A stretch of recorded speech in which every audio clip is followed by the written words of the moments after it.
So hello and welcome back students to AIB Education and Study with Anas sir. Today I will be starting class 12th business study chapter number 3 business environment. So start करते हैं अपनी class को बिना देरी किए हुए और समझते हैं हर एक इंपॉर्टेंट कॉन्सेप्ट को एक brief best and short explanation के साथ. So let's start. तो चलिए स्टूडेंट्स शुरू करते हैं अपनी क्लास को और समझते हैं इस चैप्टर को. जैसा कि हमारे चैप्टर का नाम है बिजनेस एनवायरनमेंट, तो बिजनेस एनवायरनमेंट का आखिर मतलब क्या होता है एक छोटा सा एग्जांपल लेता हूं, उससे आप समझ जाएंगे बिजनेस एनवायरनमेंट का मतलब ये है. देखो बिजनेस एनवायरनमेंट का मतलब ये है कि फॉर एग्जांपल गवर्नमेंट ने स्पेशल इकोनॉमिक जोन की स्थापना करी और आपसे ही कहा कि आप वहां पर आके अपनी फैक्ट्रीज लगाइए, अपने बिजनेस स्टैब्लिश कीजिए और हम आपको टैक्स बेनिफिट देंगे, हम आपको इलेक्ट्रिसिटी बेनिफिट्स देंगे एंड बहुत सारे अदर बेनिफिट्स हम आपको प्रोवाइड करेंगे. ये उन्होंने बोला. तो आप क्या करोगे, वहां अपनी फैक्ट्री लगाओगे, वहां फैक्ट्री लगाओगे तो जो खर्चा आपका गवर्नमेंट के लिए होना था अब वो बचेगा. अब जब वो बचेगा तो आप उसको अपनी किसी अलग काम के अंदर लगाओगे, लाइक प्रोडक्शन के अंदर, लाइक मार्केटिंग में, सेल में. तो इससे क्या होगा, आपकी प्रोडक्शन क्वालिटी इंक्रीज होगी, आपकी सेल भी इंक्रीज होगी, तो एज वेल एज आप बहुत सारे बेनिफिट्स में रहोगे. बट चेंज क्या हुआ, सिर्फ एक चेंज हुआ, गवर्नमेंट ने स्पेशल इकोनॉमिक जोन की स्थापना करी. आपको बेनिफिट्स कितने सारे हो गए. अब यहीं पर मान लो कि हमारे मार्केट के अंदर टेक्नोलॉजिकल चेंजेस आ गए. यानी टेक्नोलॉजिकल चेंजेस आने के मतलब ये है कि अब जो नई नई कंपनीज हैं वो बहुत सारी नई टेक्नोलॉजी का यूज करके हमसे भी बेहतर गुड प्रोड्यूस कर रही हैं. तो अब वो तो हुआ एक तरफा काम, मगर उससे क्या हुआ, आपके बिजनेस पे इंपैक्ट पड़ा. आपके गुड्स अब इतने सेल में नहीं आएंगे, आपकी जो टेक्नोलॉजी है वो ओल्ड टेक्नोलॉजी है, तो कंज्यूमर ज्यादा पसंद नहीं करेंगे, कंज्यूमर का सेटिस्फेक्शन लेवल ड्राइव ही नहीं होगा. तो ये सारी चीजें जो कि बिजनेस को इनडायरेक्टली एंड डायरेक्टली इंपैक्ट करें, यही तो बिजनेस एनवायरनमेंट है.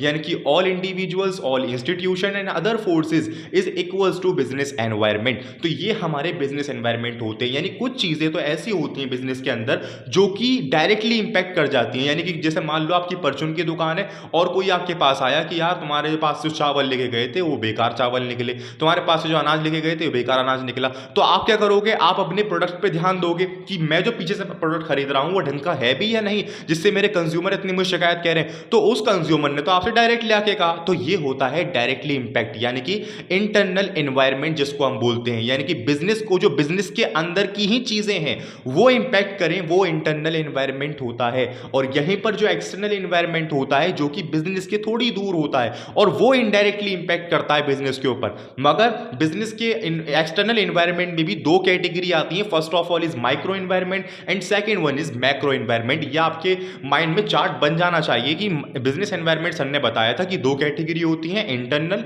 And external. इंटरनल एनवायरनमेंट का मतलब इनडायरेक्टली डायरेक्टली इंपैक्ट, और एक्सटर्नल का मतलब इनडायरेक्टली इंपैक्ट. और एक्सटर्नल एनवायरनमेंट के अंदर भी हमारी दो कैटेगरीज आती हैं. फर्स्ट आती है micro and second one is macro. तो माइक्रो का मतलब जो थोड़े से करीब है तो बिजनेस के बाहर ही, मगर थोड़े से करीब है, जैसे कि सप्लायर हो गए, कंज्यूमर्स हो गए, पब्लिक हो गई.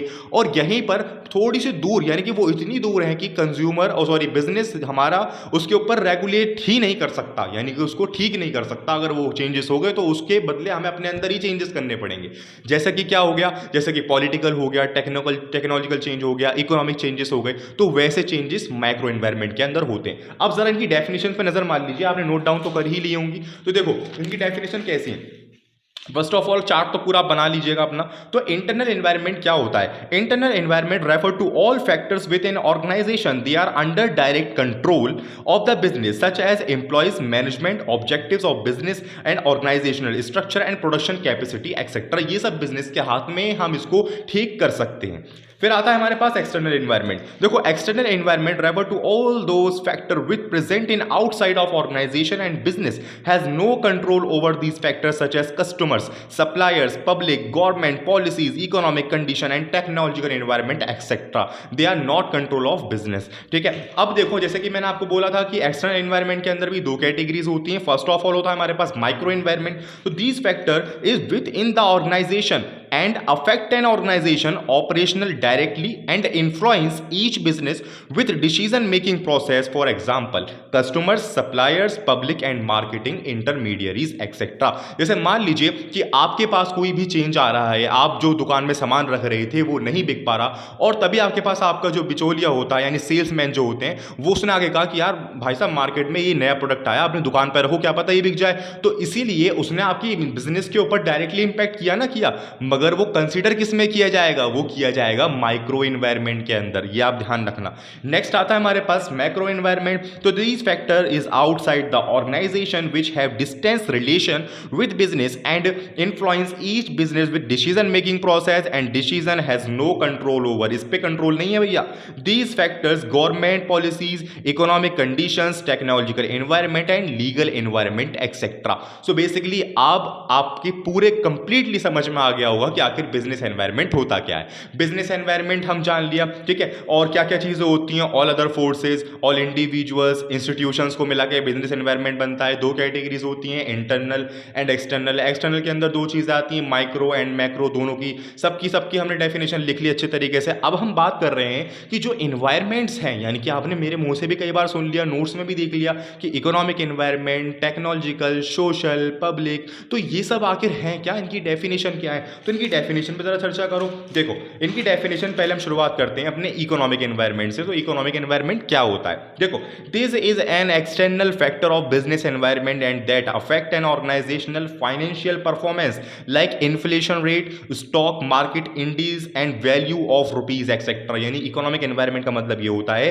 कि ये एक ऐसा एक्सटर्नल फैक्टर है जो कि बिजनेस की फाइनेंशियल परफॉर्मेंस को इफेक्ट डालता है। जैसे कि मैंने आपको बताया टैक्स के अंदर चेंजेस आ गए या स्टॉक मार्केट के अंदर कोई चेंजेस आ गए, तो इस तरीके की चीजें इकोनॉमिक एनवायरनमेंट के अंदर कंसीडर की जाती हैं। आपको एग्जांपल भी शो हो रहे होंगे, ठीक है। नेक्स्ट आता है हमारे पास सोशल एनवायरनमेंट। तो देखो this is an external factor of business environment and that affect of organisation relationship with its stakeholder, customers, supplier, public etcetera. तो सोशल एनवायरनमेंट का मतलब ये होता है कि जो सोशली हम जानते हैं, अपनी पब्लिक हो गई, हमारा सोशल कल्चर हो गया, तो इन सब चीज़ों ने जो अफेक्ट आ रहा है वही हमारा क्या है, सोशल एनवायरनमेंट है। जैसे कि इंटरमीडियरीज हो गए, कस्टमर्स हो गए, पब्लिक हो गई, सप्लायर्स हो गए, तो ये सब चीज़ें।